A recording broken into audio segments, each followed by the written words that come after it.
Figures show that a UFO, an unidentified flying object, is spotted by someone somewhere in this world every 3 minutes. Certain areas report many more sightings than others.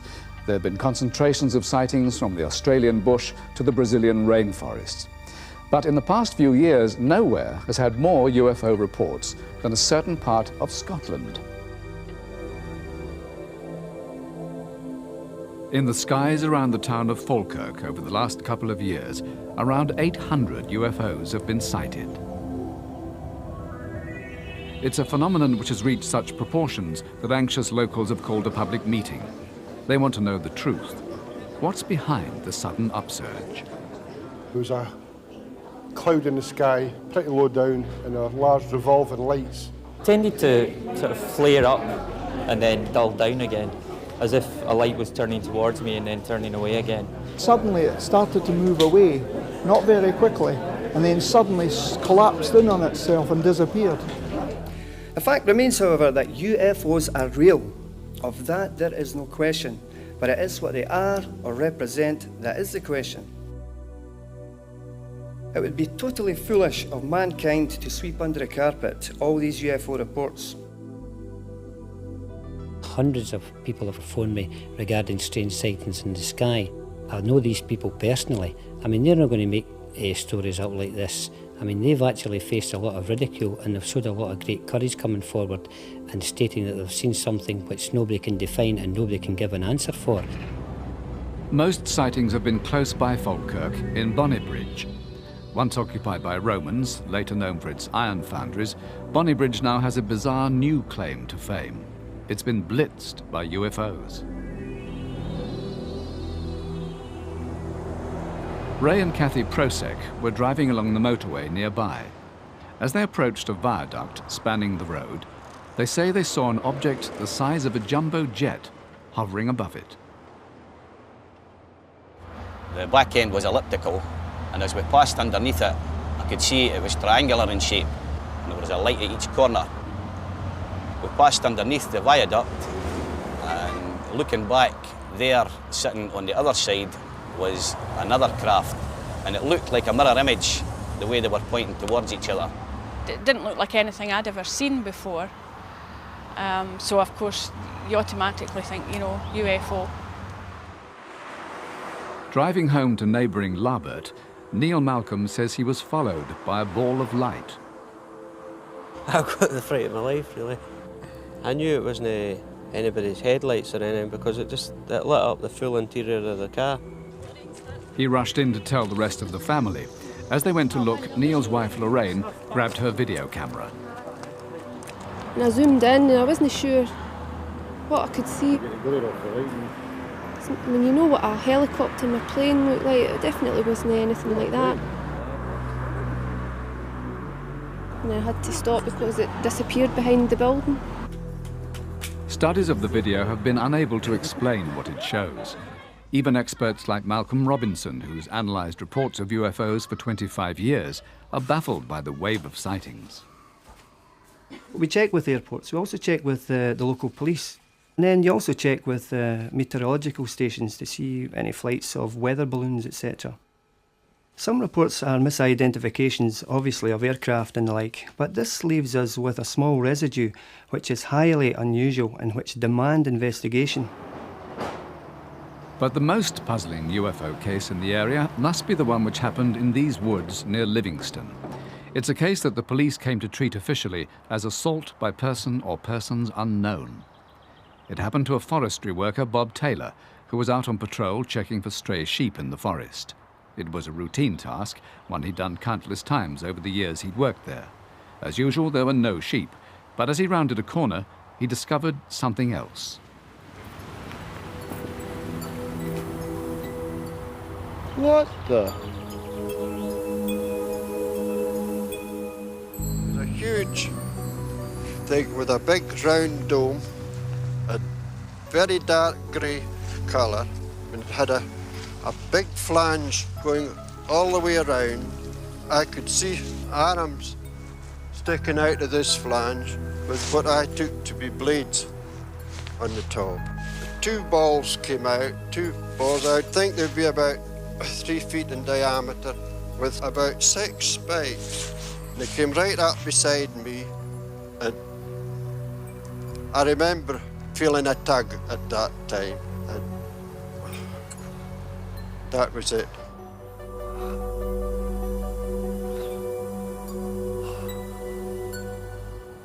Bob Taylor can't remember exactly what followed. The next thing he does remember is lying on the ground, dazed and bleeding.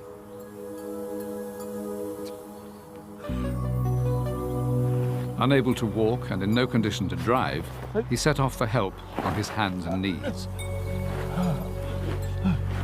By the time he arrived home, he was in a state of near total collapse.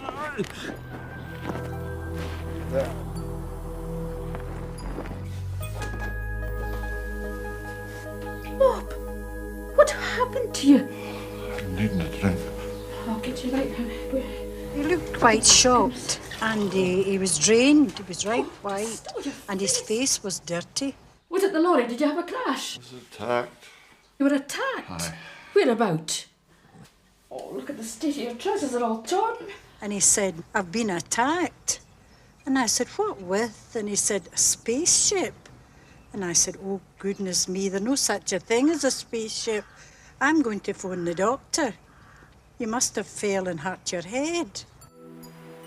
Bob's wife called his boss, Malcolm Drummond. He went to the forest and he found Bob's abandoned truck. And that wasn't all. In the clearing, he found impressions had been made in the ground. There is no doubt in my mind that these marks were made by a perfectly solid, heavier-than-air object. They had been made by some machine which had come vertically downwards. I think there's no doubt about that. The area was fenced off and police began an intensive search. They found nothing. It was one of the most puzzling cases Detective Inspector Ian Walk has ever come across. I couldn't believe it at first. The ground was soft, and there were no signs of the tracks having come from somewhere or having went anywhere. They just seemed to have arrived. Near the caterpillar-type tracks were holes in the ground, 3 inches deep, 40 holes in all. At first I thought they were possibly being made by equipment that would be used by the Forestry Commission, but we went to their premises later that day, examined all the vehicles, and nothing at all matched. So what else could have caused the marks? One theory begins with the laying of water pipes in the forest and goes on to explain what Bob Taylor saw, a theory developed by science writer Stuart Campbell. He thought he saw a spacecraft, because that was the only logical explanation to him, sitting in a clearing, but it was a magnified image, in my opinion, of a planet millions of miles away. But what about Bob's injuries? The theory continues that the sight of the mirage triggered an epileptic fit. It caused him to be paralysed, he couldn't speak, and of course he was unable to walk. These are symptoms of that. Was it in the forest? But Bob hadn't suffered from epilepsy before, and those who know him have no reason to doubt him. Bob Taylor was a straightforward forester who had worked here for many years. He had no illusions of any kind, and he's not the sort of chap who would have invented a story like this. Then there were the rips in the trousers Bob Taylor was wearing. Rips, he claims, were made by probes from the UFO. The trousers were sent to the police laboratories to be put under the scrutiny of forensic expert Lester Knibb. There was 2 sets of damage predominantly, close enough to be considered symmetrical. It's obviously been caused by a lifting action. It's not the sort of action that's caused by a fall. The tear would normally be down the trousers. Certainly the story could fit the bill, that some object or objects had moved across a clearing towards him, attempted to lift him up and carry him off. Even to this day, we're completely baffled of 1, who assaulted Mr. Taylor, and 2, what made these marks on the ground. This is only one of the many local UFO cases which remain unsolved. Some witnesses say they're left with profound after effects, desperate to find a way of coming to terms with seeing something that defies belief. One of the most recent cases has left 2 local men with an obsession to find out what it was they encountered on a lonely stretch of road through the Pentland Hills.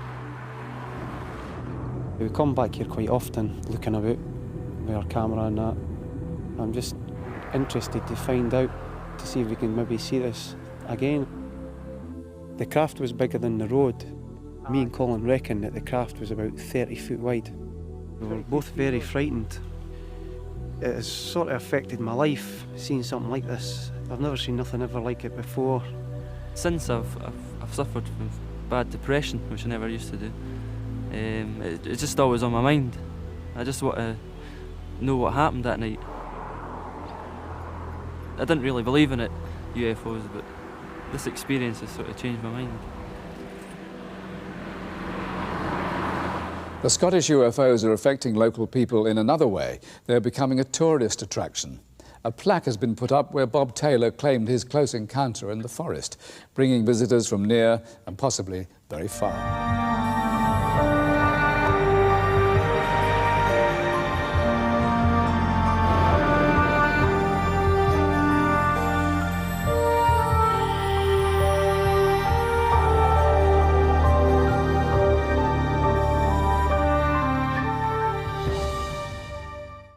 This is the first time all those directly involved have told their story, and we've reconstructed what they describe.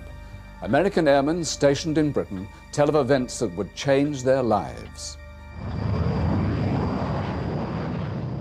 I came to Britain from a tour in the Pentagon, having previously served in the Far East and, of course, in Vietnam like many other people, and I kind of expected it to be somewhat of a quiet tour.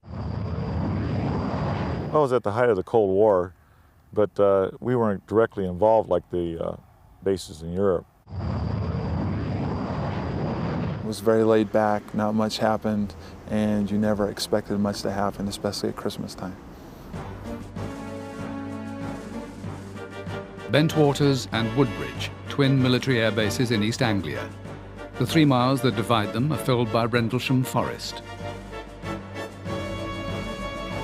Until last year, the bases were occupied by the 81st Tactical Fighter Wing of the United States Air Force. Although a normally uneventful assignment, they formed a strategic part of Western Europe's defences. As such, they had top security status. Nothing could get in or out without being detected. An RAF radar station nearby. During the monitoring of a night flying exercise, a strange object was picked up. We didn't have the faintest idea what it was. We checked through the air traffic agencies. There should have been nothing in that area at the time. Yeah, Colin, have a look at this. It's just completely static. It's just hovering there. The only thing we could do was send a jet aircraft in to find out what it was. Bravo 60, Bravo 60. We have unidentified traffic in your area. Your new target is 270 degrees, range 10 miles, indicating 5,000 feet, over.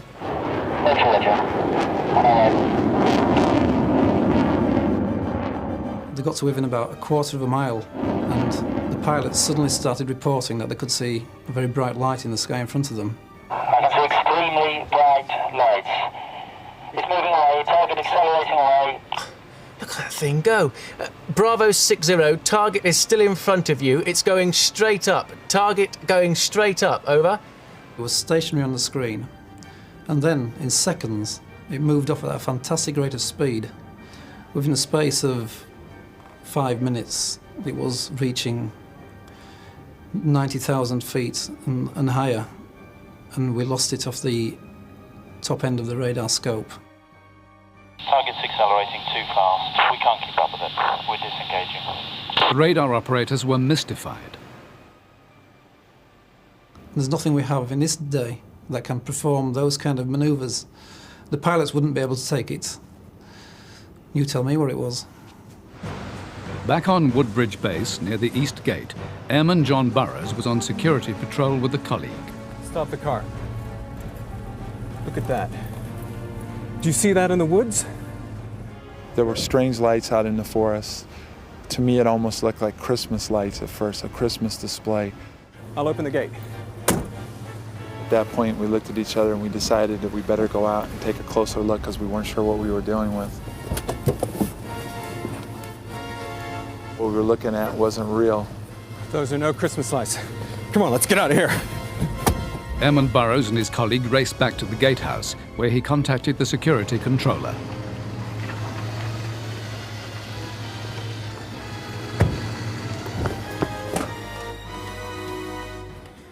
Hi, this is Burrows here. I'm out at the East Gate. We've got a problem here.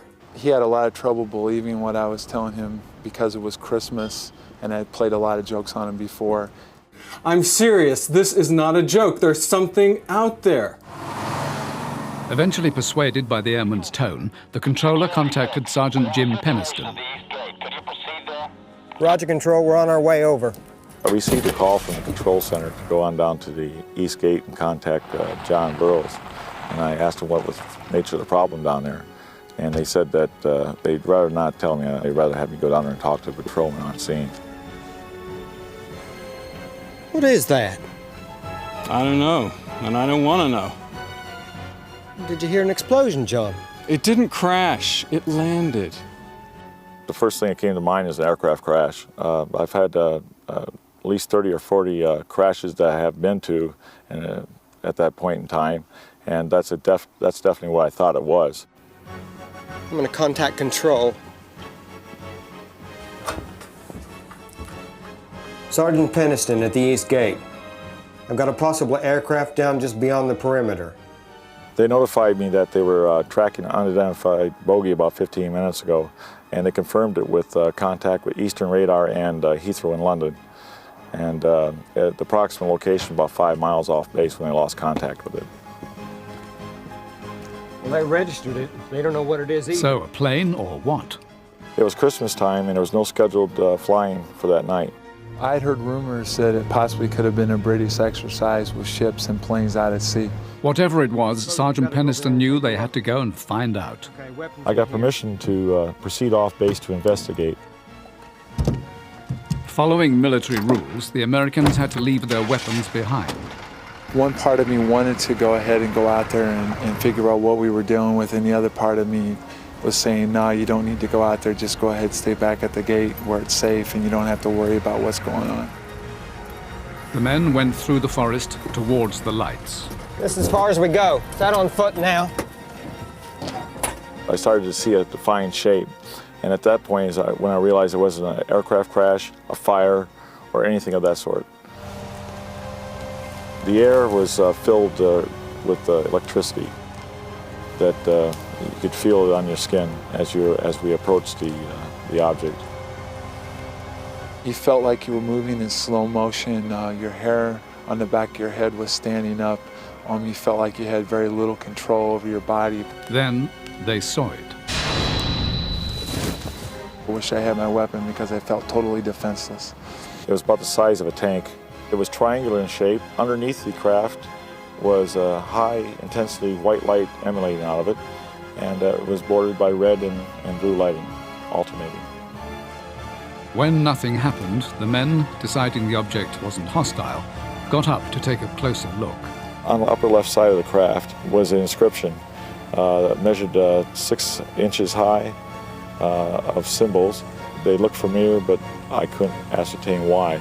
The Americans watched for about 20 minutes. And slowly started moving back, weaving in and around the trees. Got about 40 feet away, then it raised up into the air, and it shot off as fast as you can blink. Enter. Come on in. On their return to the airbase, the men were called in by the officer in charge. Well, what happened out there last night? We know radar saw something. Now I want you to tell me in your words exactly what you saw. Well, sir, Burrows was the first to see. As we were standing there reporting in, then it hit me, and I realized, what in the world am I doing here, standing in front of my lieutenant, getting ready to explain this situation that I just observed. I thought, there goes the career, Jim. Had markings on it. Okay, this is what I want you to do. Gentlemen, he says, I need you to go over to the woods, he says, and take a look at the area in daylight to see if you can find any more physical evidence.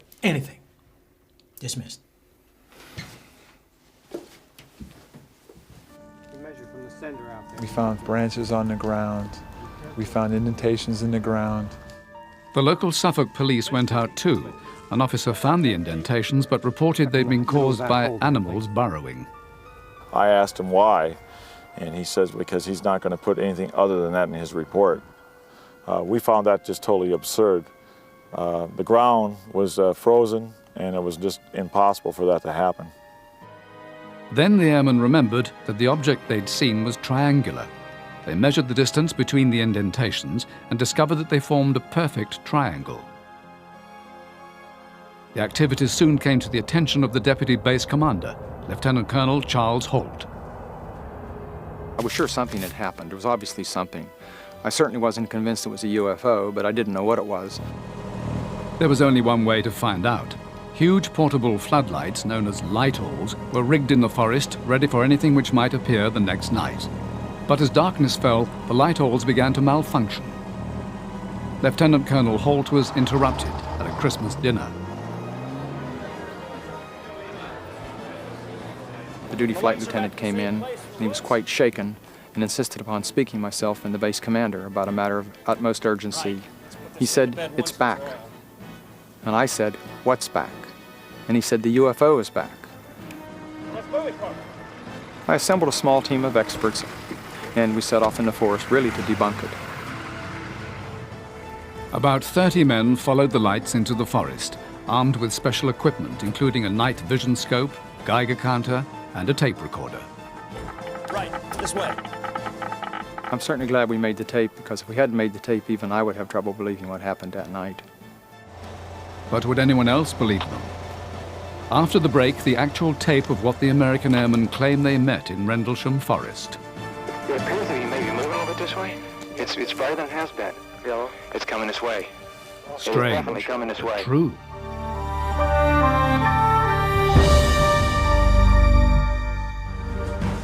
The early hours of the morning in Rendlesham Forest, Suffolk.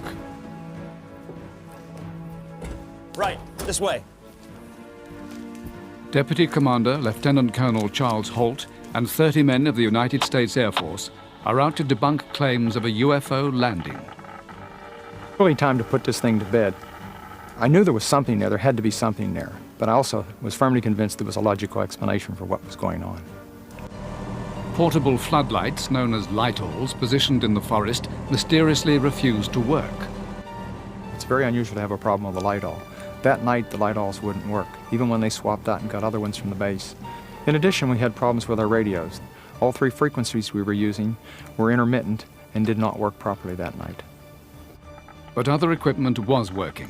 A night vision scope, a Geiger counter, and a tape recorder. The sound in this reconstruction is taken from the actual tape they claim to have recorded that night. There's no doubt about it. There's some type of strange flashing red light ahead. It's yellow. I saw a yellow tinge in it too. Weird. It appears that he may be moving a little bit this way. It's brighter than it has been. Yellow. It's coming this way. It is definitely coming this way. It pulsated as though it were an eye winking at you. And around the edges, it appeared to have molten metal dripping off it, just like falling to the ground. But I didn't see any evidence of anything on the ground. I just couldn't believe what I was seeing. None of us could. Here I am, a senior official that routinely denies this sort of thing and diligently works to debunk them, and I'm involved in the middle of something that I can't explain. The Geiger counter was measuring levels 25 times normal background radiation. Just jumped up to 7/10 there. 7/10 right there in the center? Uh-huh. We're getting very positive readings. You're getting readings on the tree you're taking samples from? Where clicks max. That's the strongest point on the tree? Yes, sir. The night vision scope showed strange readings too. We're picking up heat reflection off the trees. Looking directly overhead, one can see an opening in the trees plus some freshly broken pine branches on the ground underneath. Looks like some of them came off about 15 to 20 feet up. The men stayed in pursuit through the woods for 6 hours. The object suddenly exploded, a silent explosion, and broke into 3 to 5 white objects and rapidly disappeared. A mile away, Airman John Burroughs was with the broken-down light-alls. All of a sudden, out of the distance, a blue light streaked past us. Passing the light-alls, they came on. They passed through the open window on the truck, going off into the distance, and the light alls went out. As we moved out of the forest, we noticed 3 objects in the sky. The objects in the sky were moving about, sharp, angular movements, very high speed. It's as if it's looking for something. I kept getting on the radio and calling the command post. Thunder, this is Stopper. Call radar and ask them what they've got 30 degrees above the horizon and 10 miles out. I wanted to know if they were finding anything on the radar scope. One of the objects in the sky was sending down beams of light, beams of energy. I'm not sure what they were. But at the same time, I could hear on the radio voices talking about the beams coming down on the base. Then a beam shone straight at them. At this stage, my skepticism had definitely disappeared. I was really in awe. Almost as rapidly as it appeared, it went. An extraordinary story. But what could be behind it? Some of what the airmen saw can be explained, astronomers say, by a rare coincidence of events in the sky that night. One of these was the re-entry of a Russian rocket. This came in and burnt up in the Earth's atmosphere. It was seen by thousands of eyewitnesses all over southeastern England. And the second was a brilliant natural fireball, a piece of interplanetary rock burning up in the atmosphere. Another astronomer thinks further confusion was caused by a third factor, a lighthouse on the nearby coast. Although it's 6 miles away, it only looks as though it's a few hundred yards away in between the trees. And as the airmen moved around, the lighthouse beam too would have appeared to move in between the trees and retreated in front of them as they moved forward, which is exactly the way they described it. That theory was backed up when the tape was played against the flashing of the lighthouse. Right on this position here, straight ahead in between the tree. There it is again. Watch, straight ahead off my flashlight there, sir. There it is. Hey, I see it too. The two matched. But the Americans were well aware of the lighthouse and say that wasn't what they saw. A lighthouse doesn't move through the forest. The lighthouse doesn't go up and down, it doesn't explode, doesn't change shape, size, doesn't send down beams of light from the sky. The Rendlesham forest encounters became the talk of the airbase. Lieutenant Colonel Holt knew he had to act. I really didn't know quite how to handle it. I reported it to my superior, and I was quite concerned, to be honest with you, what his reaction would be. But he was very supportive. He was told to write a memo to the British Ministry of Defence. Including the undersigned. I sent the memo, but I never heard. I kept checking and asking, but I never got a response. Please. But other airmen say secret investigations were taking place. After the incident happened, there seemed to be some strange activity going on in the base. I'm really not sure what it was, but it wasn't normal activity. At that time, we noticed that there was many unscheduled flights coming in. They told me that I was supposed to keep it quiet and not to take the issue any farther. According to a former U.S. military intelligence officer, the flights were ordered by his colleagues. There was a total blackout of any information leaving the base. Even the senior officials on the base were not told about these flights coming in and leaving. These flights contained teams of specialists. They were to gather specific data in their fields of expertise. All of that information then was to be sent to Washington, D.C., where it would be assessed and accumulated in a finalized, highly classified report. Whatever conclusions may have been reached, Lieutenant Colonel Holt wasn't told. He's mystified as to why, as a senior officer, his report never even received a reply. To this day, I'm very puzzled why nobody ever came back and asked for additional information, asked questions, or even interviewed me. It doesn't really add up. But news of the sightings began to leak out. Local investigators began to take matters into their own hands. We asked the local people if they'd heard anything and seen anything, and most of the local people said that they'd seen the lights over the forest. A few days later, though, they seemed less forthcoming. They'd all been told to keep quiet, and two of the local people who lived near the airbase told us originally what they'd seen from their bedroom window, and then when we went back they'd got MOD property private keep out, and they'd got barriers around the house.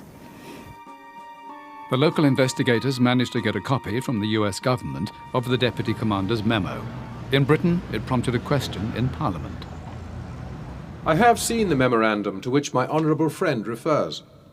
I'm ready to give information about any such reported sightings that are found to be a matter of concern from a defence standpoint, but there have been none to date.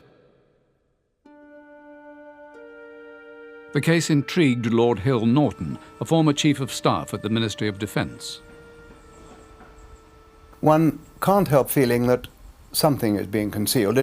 Either the Americans and indeed the Deputy Base Commander were hallucinating, or they believed that something had landed there and they had taken photographs and records of it. And in either event, it must be of interest to the defence of the United Kingdom. Sergeant Jim Penniston is not only convinced by what he saw then, a cover-up could explain what he says happened after he left the US Air Force. As time went by, a year or two, I had noticed that my mail was being tampered with, opened and resealed. And we also got to the one point where we found a listening device within my home. Soon after the stories surrounding the Suffolk air bases surfaced, a large swathe of Rendlesham forest was cut down. Locals believed because of the radiation left behind. When we asked why the trees were cleared so quickly, we were told because of the traces that were left on them. And we tried to find out who'd taken the trees away. No, we were told that they were just taken. The air bases have gone too. With the end of the Cold War, the Americans left. But the mystery won't go away. The Ministry have doggedly denied that anything untoward occurred there, and I simply don't believe it. Therefore, somebody, I don't know who it is sitting on information which by now should be public. If a secret report is in Washington, what could it contain? The former intelligence officer claims he knows.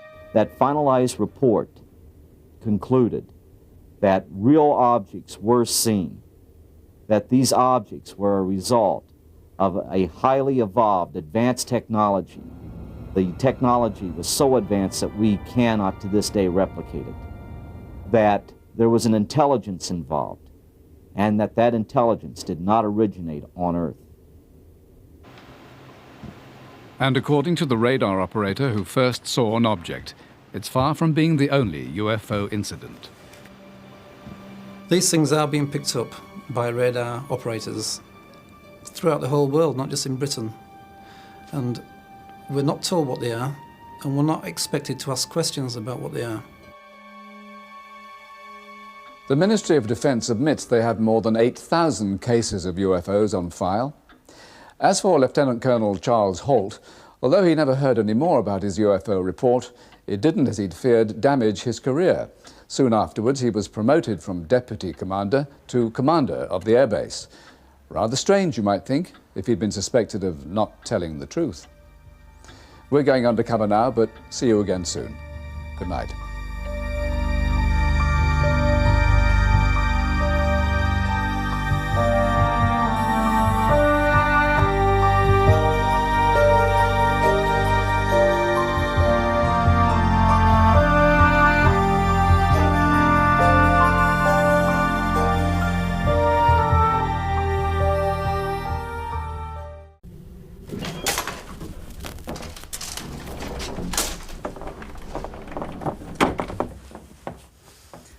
Hidden away high above the University of London is a library that few ever get to see. Its books explore stories so strange they make even the most skeptical at least wonder. They are stories that we can't explain. We can merely present the evidence and leave you to make up your own minds. There is no doubt at all, however, in the minds of the people who claim to have gone through these experiences, they are ordinary people, they come from ordinary places. Their stories are certainly strange, but are they true?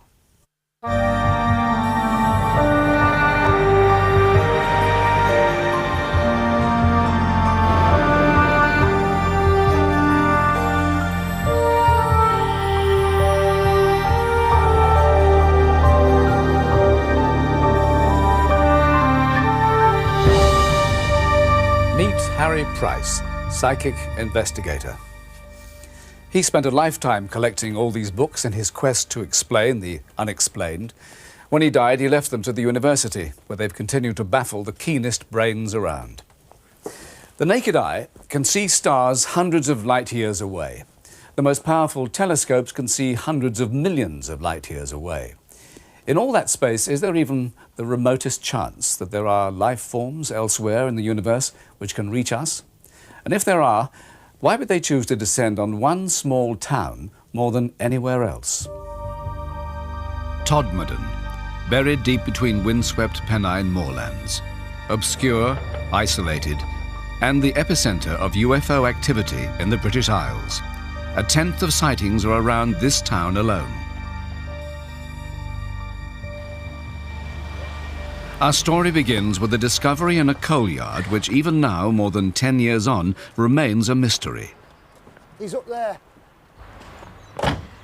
Alan Godfrey, at the time a constable in the Todmorden police force, was called to the scene. He wasn't there a few hours ago. Lying on top of a pile of coal was a man, dead. He had this terrifying expression. I can only describe it as whatever he'd last saw really terrified him. There was no footprints belonging to him, disturbance on the coal. So how did he get up there, you know? I couldn't work out. Message over. I could see that on the top of his head there were individual burn marks. And at the back of the neck there was a rather large weeping type of burn, and there'd been like an ointment smeared on it. The dead man was Zygmunt Adamski, a retired miner, who disappeared 5 days earlier from a town 20 miles away. The coroner had to record an open verdict. He's still baffled by the questions surrounding the case, like what was the substance on the dead man's neck? We had the substance analysed, and the toxicologists and the scientists couldn't come up with any answers to what it was. And we came up against a blank at every line of investigation. This was one of the most puzzling cases that I've come across in 25 years. If somebody proved to me that UFOs exist and that there was one around there at that time, and that in some way we could associate it with this case, then perhaps I might say I'd only raise half an eyebrow.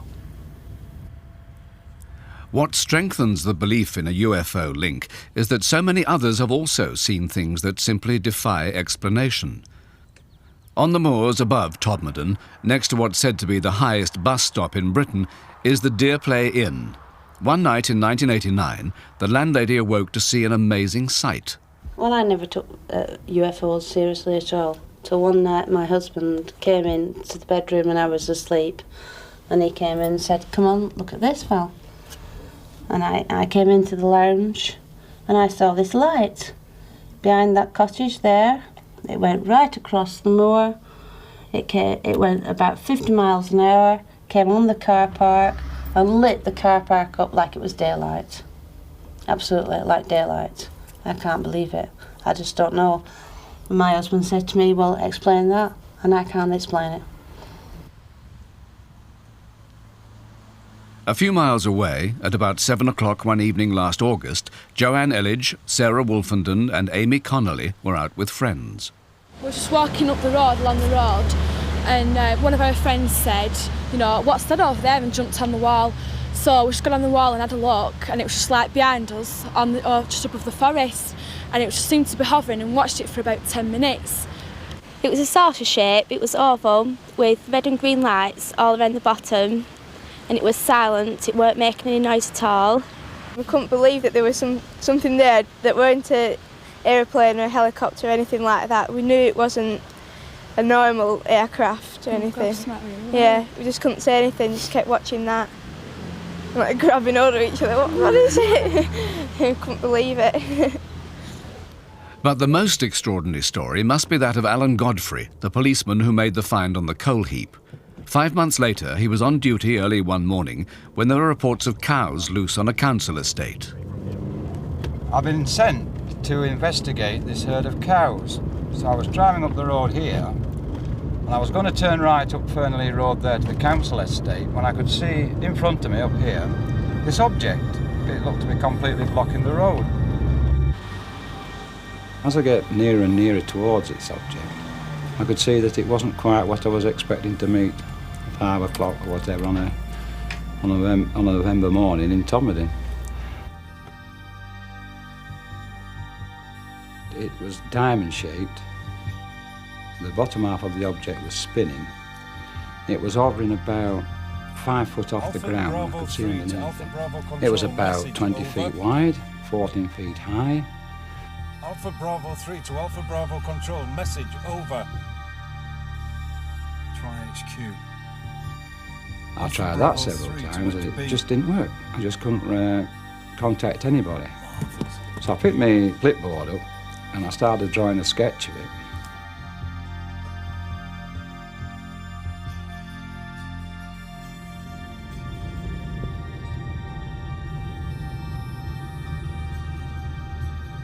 And then suddenly, I was at the other side of the object and it had gone. It had, was like another 50, 100 yards further up the road driving.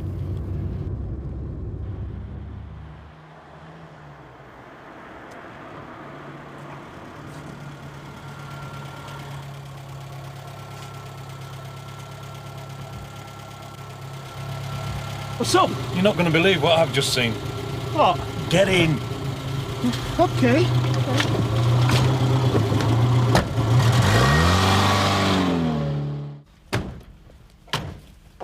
So we got out of the car and we examined the road surface, which was like a whirlpool dry. Something really hot had been hovering above there. We could see all these loose leaves and broken branches there, so he was convinced something had been there. We thought it might have gone in, this object, wherever it had gone, it might have gone into the adjoining park. We climbed into the park because the gates were locked and we had to climb across the river. When we got in there, we could see this herd of cows right in the middle of the rugby pitch. It had been raining all night, but there's no hoof prints belonging to them. How they got there? It just looked as though, plop, somebody dropped them there, you know? It sounds incredible, but Alan Godfrey isn't the only one who saw something in the same area on the same night. Another witness was school caretaker Leonard Smith. When I came round the corner to check the grounds, I looked up in the sky and this UFO was up in the sky, approximately over where I later learnt the area where Alan Godfrey had his experience. I didn't know at the time. Now the object shot across the valley 4 times, backwards and forwards, and it vanished over the hills. Then there's John Porter, one of 5 other police witnesses that night. An hour before Alan Godfrey's encounter, he was out searching moorland quarries for stolen motorbikes. We were walking down the moor from the main road. Something told me to turn round. I turned and in the sky was a very cold steel blue light. It moved in a sweeping arc across the sky, about 12 miles, I would estimate, in 1 second. Eventually I went up the road and observed this same cold steel blue light sweeping away in a low arc towards Todmorden, and that's the last I saw of it. Despite this support, Alan Godfrey became more and more troubled by the most puzzling part of his experience. After it had all happened, I realised that there was half an hour missing from me drawing the object to me turning up at the other side of where the object had been. I was really curious, you know, I wanted to know what had happened in that half hour. I persuaded him to undergo regression hypnosis, and 2 experiments were set up with 2 doctors who specialised in hypnosis. The hypnotic regression sessions were videotaped, and during them Alan fills in the missing time, the gaps in his memory. Alan describes getting out of his car, looking at the object. Then he sees a light emanating from underneath it, so he gets back into his car, finds his car won't go, and then he's engulfed in a bright white light. There's a light. Shining a light. He appears to lose consciousness. He says everything is black. He then wakes up in a room where he sees a tall man. He's also surrounded by 6 small robots. Pardon? It's not horrible. Who's horrible? They are. Who's they? I want to talk about them. He's made the subject of some sort of pseudo-medical examination. In due course, he's put back in his car. But Alan Godfrey himself admits he doesn't know what to make of the hypnosis. After my initial sighting, I did read quite a few science fiction books, and it is quite possible that that part of the hypnotic regressions has got jumbled up in my mind. But I must stress that I did see a UFO that night. Make no mistake about that. I definitely saw what I saw. And nobody on this earth will ever tell me any different. So, are the people of Todmorden receiving visits from outer space? The town now has its own observatory with telescopes trained on the skies. We recently had reports of lights moving around in the sky which turned out to be nothing more than a local laser show. Also, we have to be rather cautious because we live under the flight path of two major airports, Heathrow and Manchester, and locally Manchester is a problem in as much as we have lights coming in on incoming aircraft which give the impression of UFOs in the sky. But most UFO witnesses dismiss the obvious explanations. It was not an aircraft. I got into my van and made radio inquiries regarding this. I still saw the blue light in the sky. I made inquiries with the Army, the RAF, the Civil Aviation Authority, and nothing was in the sky at that time. A less conventional theory is that the geology of the area can produce strange sights. There are many reservoirs and quarries in the Todmorden area, and the local rock has a high concentration of quartz crystals. Scientists have found that this can produce an electrical signal, and on a grand scale this might turn out to be glowing masses of energy which can be seen as UFOs. It's also been found that this can affect the human mind and make people see images. I saw what I saw. That object was real. If I'd have got out of the car and thrown a brick at it, it would have gone bang. Strangely enough, even the scientists are now coming round to the view that the people of Todmorden are seeing something. Two friends and I were observing and saw an object which had classic flying saucer shape. We checked to make sure the telescope we were originally using didn't have optical defects, and there was no problem there. Much as it's difficult to believe that it was of extraterrestrial origin, to this date we have no rational scientific explanation for what it was. Before his close encounter, PC Alan Godfrey had been injured on duty. A hospital consultant said he'd be unable to have any more children. After his experience, the effects were reversed, and Alan Godfrey had a son. His joy was out of this world.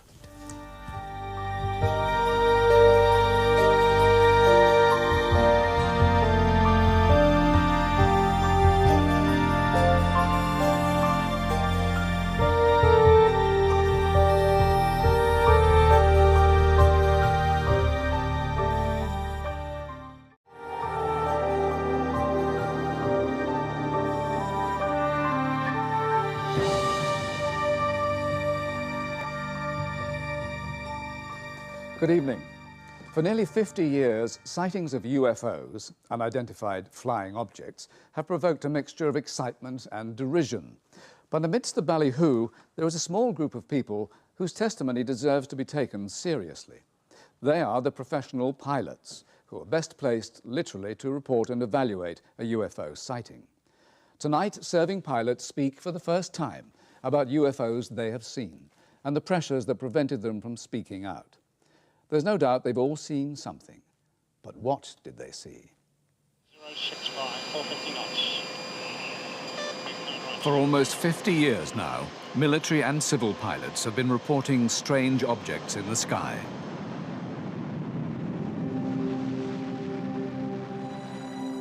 The very first UFO sighting from the air happened on the 24th of June, 1947.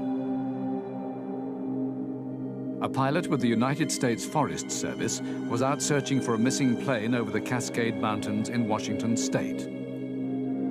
Kenneth Arnold reported seeing 9 bright objects in the sky, traveling at fantastic speed. He said they looked like a saucer would if you skipped it across water. Do you believe in flying saucers? Have you any convincing reasons why science fiction shouldn't one day become reality? The public were captivated. We have received and analyzed between 1,000 and 2,000 reports that have come to us from all kinds of sources. In Washington, ghost-like objects dart across the radar screen at the CAA Traffic Control Center. In the Cold War atmosphere of the times, the authorities were forced to respond to the growing public panic. We have, as of date, come to only one firm conclusion. and that is that it does not contain any pattern that we can relate to any conceivable threat to the United States. But the first UFO death in January 1948 set a pattern of official secrecy and public suspicion. A group of P-51 Mustangs flying over Kentucky were requested to investigate a UFO. They detected a large object flying at high altitude. One of the pilots, Captain Thomas Mantell, gave chase, describing what he saw to ground control.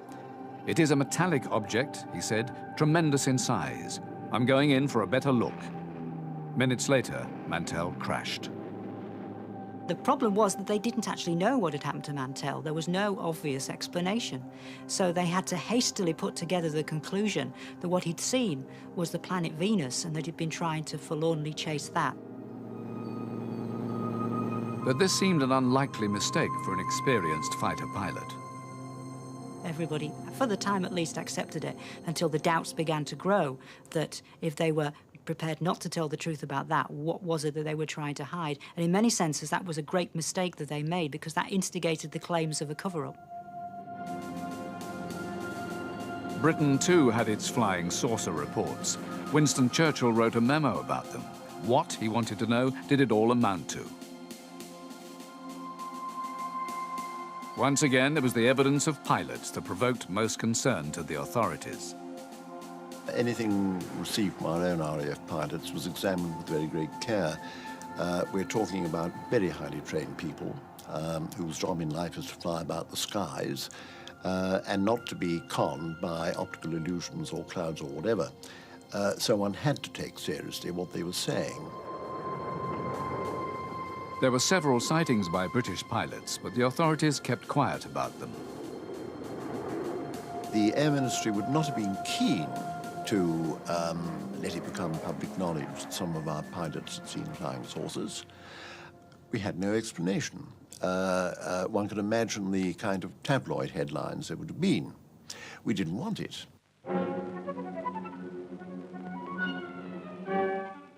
On the day of the eclipse of the sun, some of the crew and passengers of a BOAC stratocruiser... But while military sightings remained secret, reports from civil pilots escaped censorship. What it looked like, very roughly. I think there's no question that it was no illusion and that it was being intelligently handled. In 1954, BOAC Captain James Howard reported a sighting. It was July the 29th, 1954. And we were en route to Goose Bay in Labrador, flying at our assigned altitude of 19,000 feet. It was a lovely summer evening. I was looking down on the left-hand side of the airplane, and I saw through broken cloud something moving alongside us. There were 7 in all objects.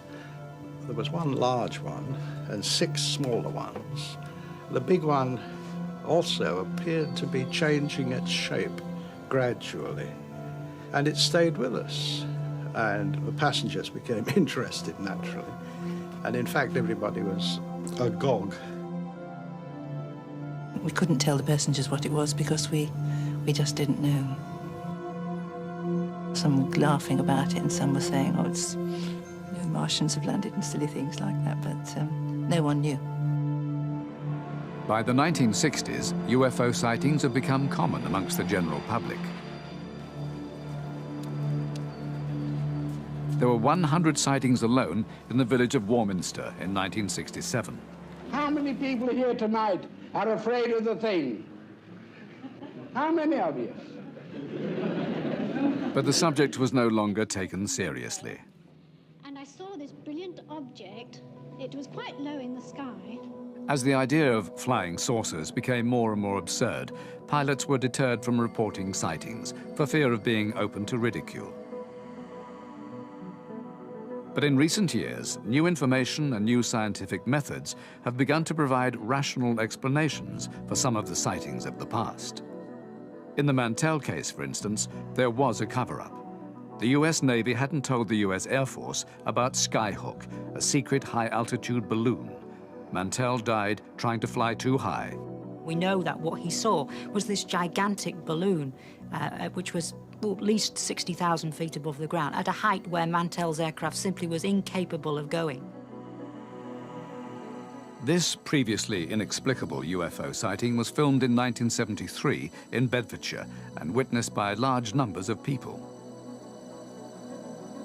20 years on, papers released through the American Freedom of Information Act revealed that a US jet fighter had run into trouble in the area and dumped fuel.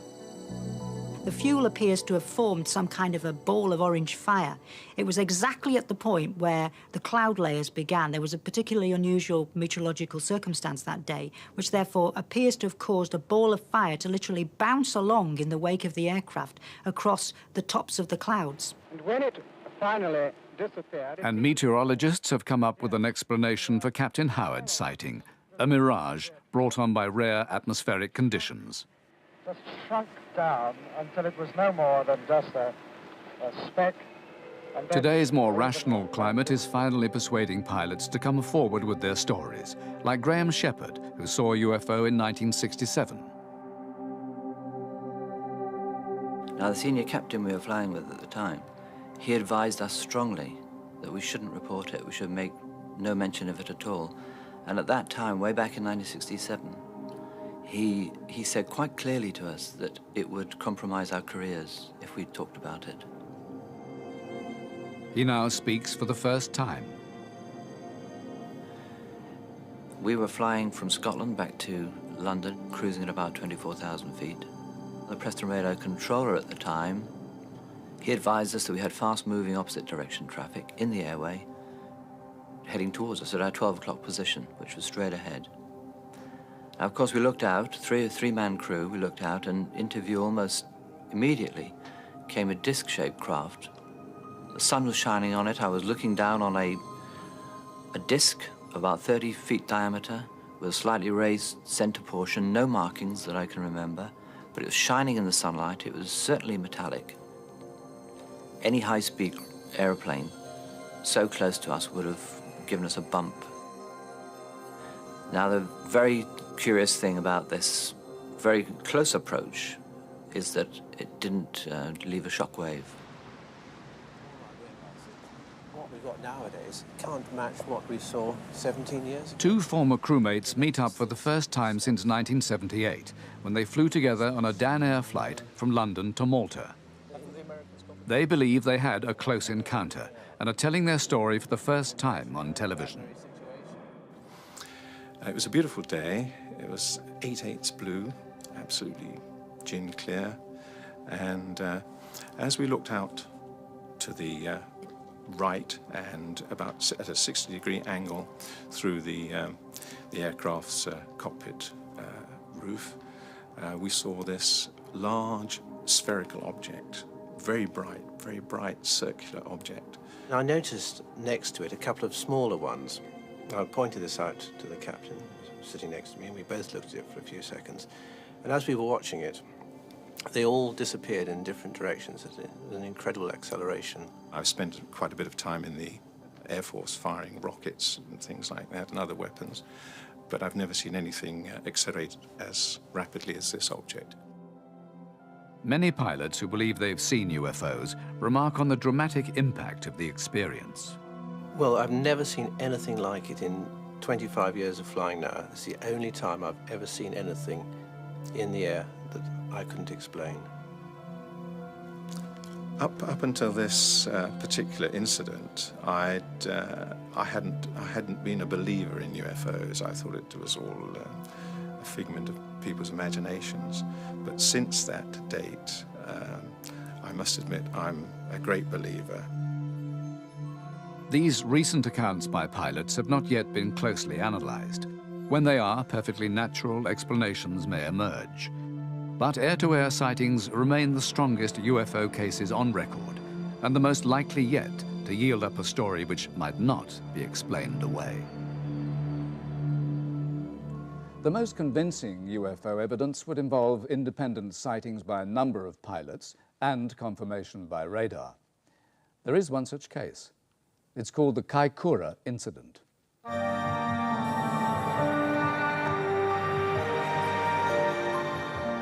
This is the Kaikoura Peninsula in New Zealand. there's a regular air freight run between Wellington and Christchurch, with a return stop at Blenheim and then back to Wellington. Now, along this deserted coastline, fringed by the featureless expanse of the South Pacific, there were 3 detailed UFO sightings on one night. As you'll hear, the reports were made by professional pilots and backed up by ground observers. What's more, Wellington radar also tracked the objects. Then a film crew went up, and the pictures they brought back led to a government inquiry. The remarkable series of events began late on December the 20th, 1978, an apparently ordinary night at Wellington, New Zealand's busiest airport. Cargo planes were loading up for their routine runs, delivering freight to Christchurch, 200 miles away on South Island. The pilots were expecting a run-of-the-mill flight over the Pacific Ocean. Instead, they were about to embark on the strangest trip of their lives. The bizarre happenings began at the New Zealand RAF base in Blenheim, 70 miles from Wellington, just before midnight, as Warrant Officer Ian Uffendil, in charge of airport security, was finishing off his checks. I was doing my final rounds before retiring for the night, and driving up the tarmac, I noticed these lights, which I thought was a Bristol freighter. I stopped to watch the airplane approach and land, which it didn't do. This thing should have landed by now. Went up to the control tower and contacted the radar room in Wellington. Hi, this is Blenheim Air Base. There's something strange up in the sky. At Wellington Airport that night, the phone call was answered by radar operator John Cordy. We've also got unidentified craft on the radar here. What's going on then? I just don't know. We established there was no aircraft approaching and realised then that what we were seeing was something that was a little bit out of the normal. They're on the move. We've got the same here. This is weird. They would describe a light that they could see that would be moving north over the hills beyond Blenheim, and we would see coincidentally a target on our radar that was also moving north at the same time, and made us think that perhaps these things were related to each other. What we were seeing was controlled movements, and the large light was like a mothership controlling 2 satellites. It's spinning around now. Have you got any idea what it is? Sorry, Blenheim. We're as baffled as you. We were sure they were an aircraft because they were flying in too tight a pattern, and secondly, no aircraft had been notified to us as being airborne that night. They would had to have had a clearance from me to operate. I know what the sky is all about. I know an aeroplane when I see it. I know a meteor when I see it. I know a star or a planet when I see it. And what we saw that night was none of those things. All efforts to identify the strange objects failed. And then the mystery deepened. 2 planes were buzzed by UFOs in separate incidents on that same night. One of the aircraft was flying south over the Kaikoura Peninsula towards Christchurch. It was piloted by Captain Vern Powell and First Officer Ian Perry. Look here, we got company. There shouldn't be anything out there. Wellington Air Traffic Control, this is Argosy SAF. Can you confirm an aircraft in front of us? We can't make radio contact, but we've got a fix on the radar. We've been tracking them for 3 hours now. There's a glowing light just in front of us. Hard to say what range it is, but it's definitely airborne. There's nothing scheduled to be out there. What on earth is it then? Sorry, haven't got a clue. There was this large orb. We had no idea what it was, just a light hanging in the sky. The effect on me was prickling at the back of my neck. That soon ceased when I realised that we weren't being attacked at all, that it was just out there. The target tracked with him for 40 miles. In the same position that we saw the radar return, Vern and his co-pilot saw a large white light which tracked along with them. It was now 4 a.m. After trailing the plane, the object disappeared from view. The next shock came as the crew prepared to land at Christchurch. All systems ready for landing. Flaps 20 degrees. Switched in radar. What the hell was that? Up there! We noticed a blip on our radar screen that went across from right to left very, very fast. Far quicker than an aircraft with very, very bright light, and it was streaking across from right to left. God, look at the speed it's going. We figured that it must have been at least 15,000 kilometres an hour. The radar operators at Wellington Airport couldn't believe what they were seeing. We tried everything we could think of, playing with our radar controls to get rid of the target, to see if we could rationalise it, to sort it out. We couldn't. Something was happening, something unusual that I hadn't seen in my years as an air traffic controller. I'm a trained pilot, have been flying for very many years. We've got to know what aircraft lights look like and what the lights of cities are like. And this light that we saw on that particular night is nothing like I've ever seen before. But the most dramatic moment of the night came as another freighter flown by Keith Hine was buzzed by an unidentified object. Argosy SAE, this is an emergency call. The object is heading straight for you. Take avoiding action, now! I must confess I was a little apprehensive at that stage as to just what was going on and what its intentions were. And then that began to move back in towards us, and at quite a rapid speed at one stage it was on an intercept course with us. Somehow a collision was avoided, but nothing could stop news of the night's events leaking out. A news crew led by reporter Quentin Fogarty flew in to cover the story for Australian TV. I really thought all we'd be getting would be some footage of pilots at the control interiors of the aircraft, no more. But within minutes, the trip took an unexpected turn. Up here, quick! There seems to be something out there. Dave, are you getting this? I got it. When we got onto the flight deck, we saw this string of lights, 3 or 4, sometimes as many as 5 lights. What do you think they are? I don't know. They definitely shouldn't be there.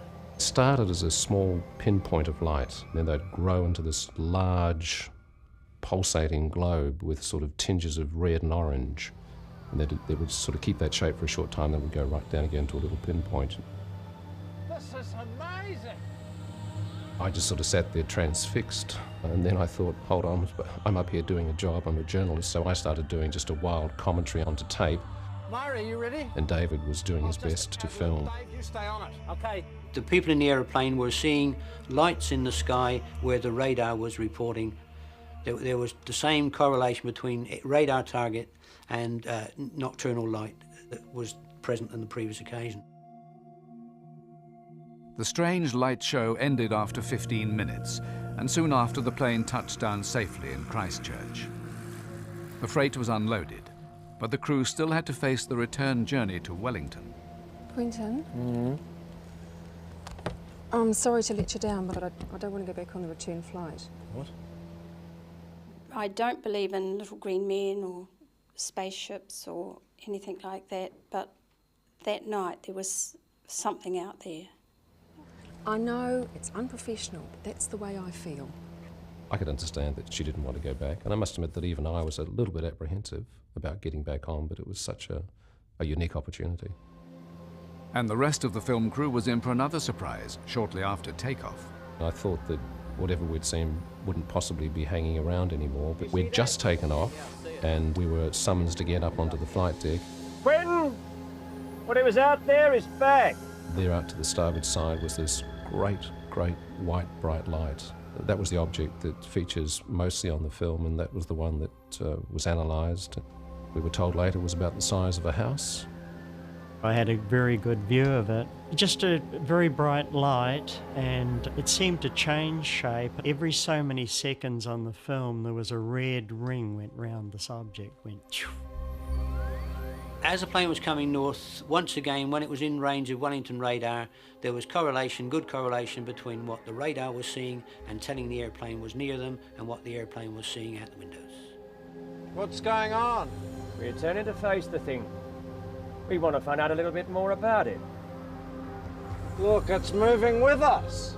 It moved off to the starboard side again, so it appeared at that stage that it was under some form of control. Back down to Earth, the film report sent shock waves around the world and sparked a debate that continues to this day.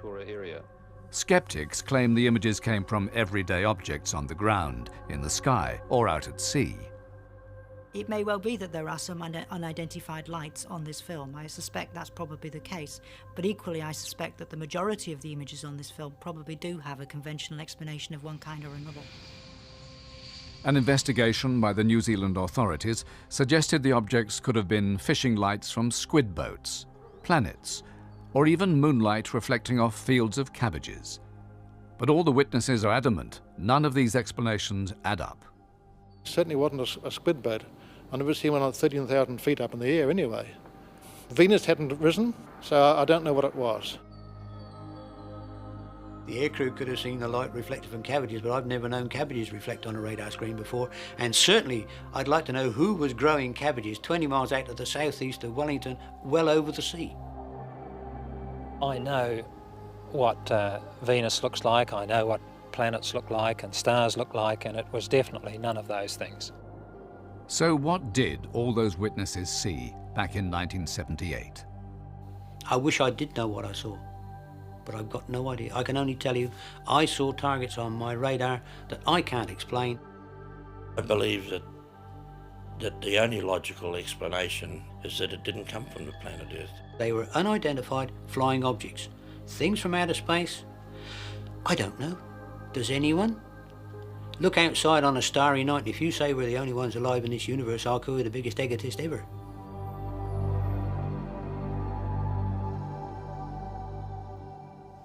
Well, I hope you've enjoyed our stories. Tonight's programme is the last in the series. Strange, but sadly true. See you again soon. Good night.